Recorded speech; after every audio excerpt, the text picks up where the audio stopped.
হরে কৃষ্ণ। সকল দাদা ও দিদিকে আমার ইউটিউব চ্যানেলে স্বাগত।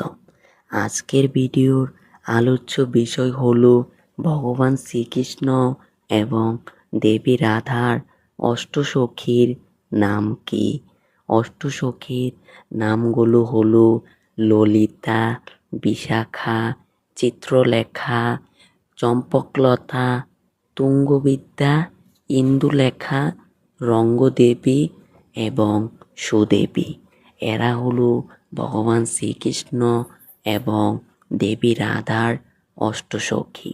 আজকের ভিডিও এই পর্যন্তই রইল। যদি ভিডিওটি ভালো লাগে তাহলে অবশ্যই একটি লাইক এবং নতুন নতুন ভিডিও পেতে চ্যানেলটি সাবস্ক্রাইব করে পাশে থাকবেন। ধন্যবাদ ভিডিওটি শেষ পর্যন্ত দেখার জন্য। হরে কৃষ্ণা।